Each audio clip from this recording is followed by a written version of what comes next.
You're listening to Agriculture Today from the campus of Kansas State University. Welcome once more to you and to our weekly glance to the grain markets and the thoughts of Dan O'Brien on these trades. Dan, of course, grain market economist, K State Research and Extension. He's officed in Colby, Northwest Kansas. Dan, it's pretty clear adverse weather has the full attention of the markets and the absence of moisture in specific in the Corn Belt, in spring wheat country, and abroad. That's dominant.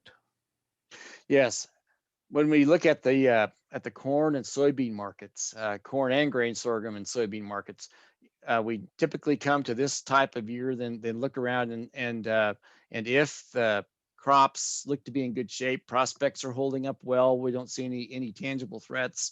Not difficult at all to see prices come off of spring planting time highs in June and maybe into early July and start to decline. Well, when you look at the trends we've got in say September corn futures and August soybean futures, we had come down to that type of a situation, making the assumptions that, hey, things are looking great, we're going forward, looks like we got a good crop coming. That all happened about 2 weeks ago, and then as we saw forecast rainfall not quite be enough to reverse downward trends, and now as we have forecasts in coming weeks, very, very critical weeks for corn. This is halfway through pollination or so. Again, a lot of pollination happening last half of July. Well, hotter than blazes, dry, and heading into August when we have reproductive processes for soybeans happening as well. And so the weather issues have come upon these primary fall harvested markets and have led the trade to not just to quote give up the ship in terms of strong prices. In fact, we've sort of reversed the downward trends and are going sideways to somewhat higher. Some might wonder, are the summer lows now in? Well, that's possible. You'd still have to think once we get through this to get bushels actually coming in, unless we're really short by billions of bushels, that there'd be at least some moderation heading into harvest. What for these major crops, that what shifts that around are these years in which where things are so short that you have an inverted market, people trying to get hold of everything that they can and then moving on. So, and I guess the X factor this year on that perhaps is this uncertainty from overseas in terms of supplies. And again, we're watching China. There's such a strong player, a strong influencer in world grain markets. They have had excessive moisture in some very key areas. And everything that we read is that they're very, very quote tight-lipped about letting much information out about that. Well, that would be consistent with behavior that a buyer would follow if they saw problems coming on and they didn't want to have the whole world know about it and to keep the price kind of muffled. So anyway, that we have that.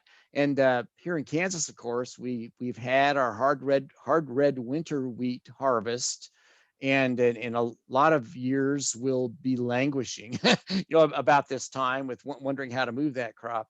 But this year, because of what's happening in other parts of North America, particularly with the hard red spring wheat crop, we've got we have strength for sure going on in these markets. When you look at the cash wheat prices across the state, running from basically the west to the east, out in western locations, Colby, Garden City, 646, 658 for wheat, hard red winter wheat. For Salina, Hutchinson, 660, 669. Topeka, 669,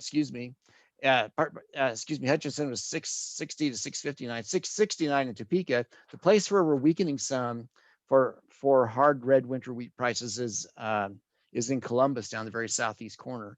And as you and I were talking before we went on the air, is that because of export opportunities out of the port of Catoosa going away, or is that a reduction in feed demand out of the southeast, where a lot of grains from that part of the world go to? I tend to think it's more of a feed grain demand pull issue, but that's my own thought. So we got that happening, and it does bring up an issue about the type of crop we have. We being in Kansas and Oklahoma, Texas, with hard red winter wheat, again, generally pretty good test weight, lots of bushels, moderate to a little lower protein, and you're taking that crop and mixing that with a drought damaged crop up in the Dakotas for hard red spring wheat. We're well experienced down here. When we get dry conditions, you tend to run up the protein, but there's more to making flour than just protein. There's the quality issues that you're looking at. So, my understanding is that just because if you have extremely high protein and don't have these other quality issues, well, you haven't really bailed yourself out. So this is a type of year that will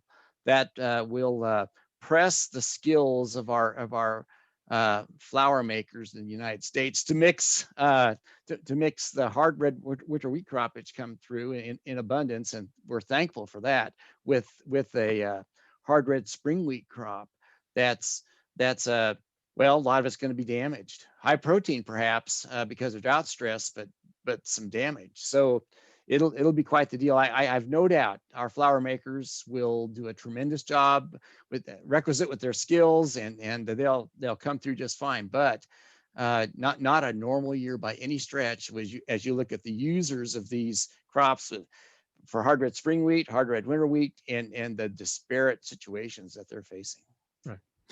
Well, Dan, in your market notes this week, you have full-fledged basis maps for the state of Kansas and the surrounding area. And this gives producers an easy way to compare basis geographically throughout the region.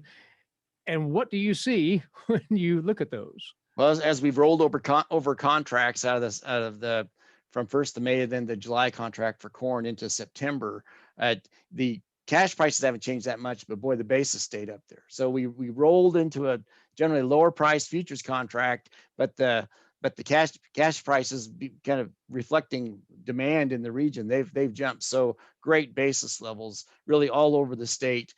Grain sorghum had fallen off in the spring as our export business slowed down considerably, but even that in most locations of the state's held up pretty well. In fact, the strongest trend for basis is down in southeast Kansas. So they've got disparate things going on with the rest of the state. I would say for wheat basis has also held up very well, and again, kind of that's consistent with these issues and factors we've been talking about.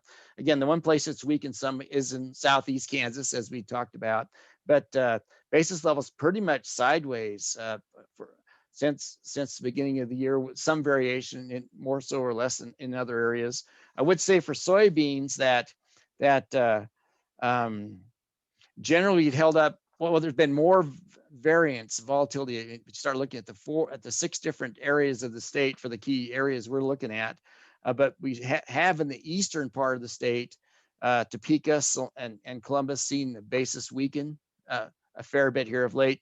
Salinas and weakening, Hutchinson pretty much sideways, and Garden City area kind of weakening, but sideways to less of a decline in the Colby area. So got that happening in soybean basis at the time when U.S. soybean exports on a weekly basis are just so 8, 9, 10 million bushels a week. Really, we're in the time frame now where South America, Brazil, Argentina have the supplies, and they're going to clean out their supplies first, and they'll eventually come back to us, i.e., world buyers, when we have our large supplies after our harvest. But so we're kind of bemoaning the fact of low basis, low levels or weaker soybean basis, and all the while November soybeans are traded yesterday at 13.77.